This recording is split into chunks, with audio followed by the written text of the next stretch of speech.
আজকে আমি ওলকপি আর ছোলার ডালের দুর্দান্ত সহজ সাধারণ একটা সম্পূর্ণ নিরামিষ রেসিপি নিয়ে চলে এসেছি, যেটা আপনারা দুপুর কিংবা রাতে যে কোনো সময় ভাত, রুটি, পরাঠা যা দিয়ে খাবেন না কেন ভীষণ ভালো লাগবে। ওলকপির এই রেসিপিটা একবার যে খাবে সে বারবার খেতে চাইবে। যারা ওলকপি একেবারেই খেতে পছন্দ করেন না তারাও যদি একবার খায় বারবার এইভাবে বানাতে চাইবে। চলুন দেরি না করে রেসিপিটা দেখে নেওয়া যাক। এখানে আমি একটা স্টিলের কড়াই নিয়ে নিয়েছি। কড়াইয়ের মধ্যে আমি 4টে ওলকপিকে আধা করে কেটে নিয়ে নিয়েছি। একটা গোটা বড় টমেটো নিয়ে নিয়েছি, 4-5টা কাঁচা লঙ্কা নিয়ে নিয়েছি, আর একটুখানি হলুদ দিয়ে দিলাম, আর হলো একটুখানি লবণ দিয়ে দিলাম, আর জল দিয়ে দিলাম।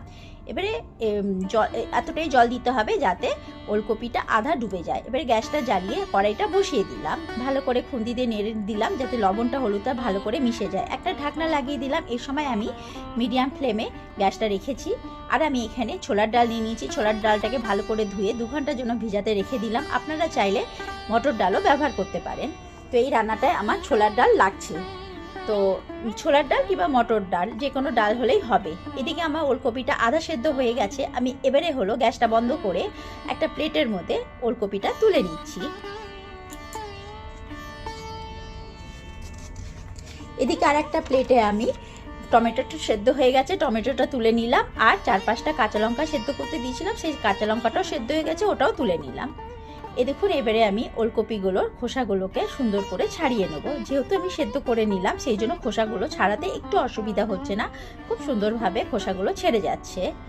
এইভাবে সেদ্ধ করে বন্ধুরা ওলকপিগুলো সেদ্ধ করে নেবেন, তাতে কি হবে খোসাটা ছুলতে খুব সুবিধা হয়।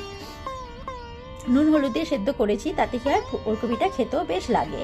তো সমস্ত ওলকপির খোসাগুলো আমার ছিলা হয়ে গেল। এবারে আমি ছোট ছোট টুকরো করে ওলকপিগুলোকে কেটে নিচ্ছি। এই যে আমি ছোট ছোট টুকরো করে সমস্ত ওলকপিগুলো কেটে নিলাম, ঠিক এইভাবে টুকরো করে নিলাম। আবার সাইজটা আপনারা আপনাদের ইচ্ছে মতো রাখতে পারেন।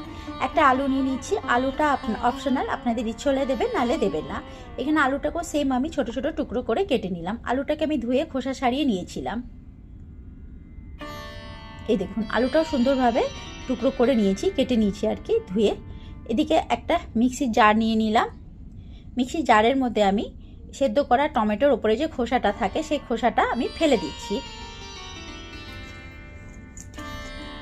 তারপরে মিক্সির জারের মধ্যে এই টমেটোটা দিয়ে দিচ্ছি, আর সেদ্ধ করা 4-5টা কাঁচা লঙ্কাও দিয়ে দিচ্ছি।